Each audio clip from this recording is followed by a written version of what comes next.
ഇന്നൊരു hurry-burry day ആയിരുന്നു. ഞങ്ങൾക്ക് പ്രതീക്ഷിക്കാതെ രണ്ടുപേരും വന്നിട്ടുണ്ടായി. കാക്കയുടെ കൊച്ചാപ്പാടെ മോളും ഹസ്ബൻഡും ഒരു കൊച്ചിനെ കൊണ്ട് ഹോസ്പിറ്റലിൽ വന്നതായിരുന്നു. പിന്നെ പറഞ്ഞിരിക്കാൻ സമയമില്ലാത്തതുകൊണ്ട് വേഗം അടുക്കളയിൽ കയറി. ഇന്ന് കറിക്ക് ചിക്കൻ പാർട്സ് ആയിരുന്നു. അത് ഓൾറെഡി വേവിച്ച് വെച്ചിട്ടുണ്ട്. കറിക്കുള്ള സവാള വൈറ്റാൻ വെച്ച് മുട്ട പുഴുങ്ങാനും വെച്ചിട്ടുണ്ട്. മുട്ട വെച്ചുള്ളത് സ്നാക്സ് ഉണ്ടാക്കാൻ വെച്ചു. പിന്നെ അവർ കൊടുക്കുന്ന ഫ്രൂട്ട്സ് ആയിരുന്നു, അത് വാഷ് ചെയ്ത് വെച്ചിട്ടുണ്ട്. അപ്പോഴേക്കും ഇത് അടുക്കളയിലേക്ക് ഒരാൾ വന്നിട്ടുണ്ട് കാര്യം അന്വേഷിക്കാനായിട്ട്. അവർ കയറുന്നോണ്ട് കസേര അവിടെ വെച്ചതാണ് കേട്ടോ. അവർ വരുന്നോണ്ട് കുഴപ്പമില്ല, ചിലവൊക്കെ എടുത്താണ് അവരുടെ കളി. കറിക്കുള്ള മസാല ഓൾമോസ്റ്റ് റെഡി ആയിട്ടുണ്ട്. ഇനി തക്കാളിയുടെ പച്ചമണം കൂടി മാറി കഴിഞ്ഞാൽ നമുക്ക് വേവിച്ച് വെച്ച പാർട്സ് ഇട്ട് കൊടുക്കാം. പിന്നെ അത് വാഷ് ചെയ്ത് വെച്ച ഫ്രൂട്ട്സ് ഓരോന്നായിട്ട് കട്ട് ചെയ്ത് വെക്കാം. നമുക്ക് മുഹബത്ത് കാസാബത്ത് ഉണ്ടാക്കാമെന്നാണ് വിചാരിക്കുന്നത്. അതുകൊണ്ട് കൊത്തിയരിയുണ്ട് വാട്ടർ മെലൺ. കറിക്കുള്ള മസാലയിൽ തക്കാളിയുടെ പച്ചമണം കൂടി മാറി കഴിഞ്ഞപ്പോൾ വേവിച്ച് വെച്ച പാർട്സ് അതിലേക്ക് ഇട്ട് കൊടുക്കും. ഇനി അത് ലോ ഫ്ലെയിമിൽ ഇട്ട് മൊത്തത്തിലൊന്ന് മസാലയായിട്ട് കൊളാബ് ചെയ്യട്ടെ.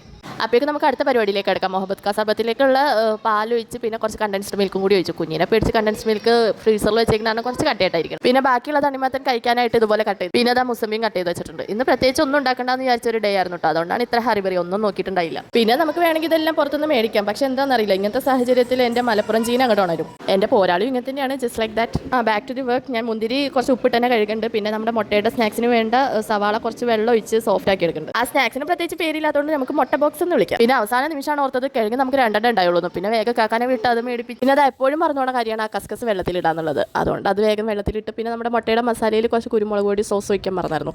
അത് രണ്ടും കൂടി ചേർത്ത് ഗോതമ്പ് മാവാണ് ഞാൻ അതിനായിട്ട് എടുത്തത്. ഗോതമ്പ് മാവ് ഇതുപോലെ പ്രസ് ചെയ്ത് മസാലയിൽ വെച്ച് പിന്നെ മുട്ട രണ്ടാക്കി കീറിയിട്ട് അതും അതിൻ്റെ ഉള്ളിൽ വെച്ച് ഒരു ബോക്സ് പോലെ മടക്കി. മുട്ട പപ്സ് ആണോ എന്ന് വെച്ചാൽ അല്ല, അതുകൊണ്ടാണ് ഞാൻ മുട്ട ബോക്സ് എന്ന് വിളിക്കാന്ന് പറയാം. കസ്കസ് വെള്ളത്തിലിടാൻ മറക്കണ പോലെ തന്നെയാണ് ഇത് ആവശ്യമുള്ള സ്ഥാനത്തിലേക്ക് ചേർക്കുക എന്നുള്ളത്. പിന്നെ ഞാനൊരു സ്നാക്സ് ആയിട്ട് പോക്കറ്റ് ഷവർമ ഉണ്ടാക്കാനാണ് വിചാരിക്കുന്നത്. അതിനുള്ള വെജിറ്റബിൾസ് ആദ്യമേ കട്ട് ചെയ്ത് വെച്ചായിരുന്നു. ചിക്കൻ ഇനി വേവിക്കാൻ വെച്ചതേ ഉള്ളൂ. കാക്ക വന്നപ്പോൾ കൊടുക്കുന്നത് മയോണൈസൊക്കെ ഒഴിച്ച് മിക്സ് ആക്കി വെച്ചിട്ടുണ്ട്. പിന്നെ ഇതേ ബ്രെഡ് ടോസ്റ്റ് ചെയ്യാൻ വെച്ച് ടോസ്റ്റ് ചെയ്തിട്ട് ഇതേ ഇതുപോലെ നടുക്ക് നമ്മൾ കത്തി വെച്ചൊക്കെ കീറി കൊടുക്കുക. കത്തി വെച്ച് കീറണമെന്നില്ല, പക്ഷേ സമയമില്ലാത്തതുകൊണ്ട് അങ്ങനെ അങ്ങോട്ട് കീറിയതാണ്. വേണമെങ്കിൽ ഡീപ് ഫ്രൈ ചെയ്തെടുക്കാം, പക്ഷേ കുറച്ചും കൂടി ഹെൽത്തി വെർഷനാണ് ഇത്. അപ്പോഴേക്കും ബാങ്ക് കൊടുക്കാനുള്ള സമയമായിട്ടുണ്ട്. അപ്പോൾ ഷാനത്താത്ത എനിക്ക് കട്ട്ലേറ്റ് ഒക്കെ ഒന്ന് സെറ്റ് ചെയ്ത് തന്നു. അങ്ങനെ മാഷാല്ലാ നോമ്പൊക്കെ തുറന്ന് എല്ലാവരും കൂടി ഒരുമിച്ചിരുന്ന് കുഞ്ഞിക്ക് ഈ ടൈം ഭയങ്കര ഇഷ്ടമാട്ടോ. നോമ്പറക്കറായില്ലേ എന്ന് ചോദിച്ചുകൊണ്ടിരിക്കും. ഇതുവരെ അവൾ നോമ്പൊന്നും പിടിച്ചിട്ടില്ല. ഇൻഷാല്ലാ അടുത്ത വർഷം പിടിക്കാനാവുമായിരിക്കും.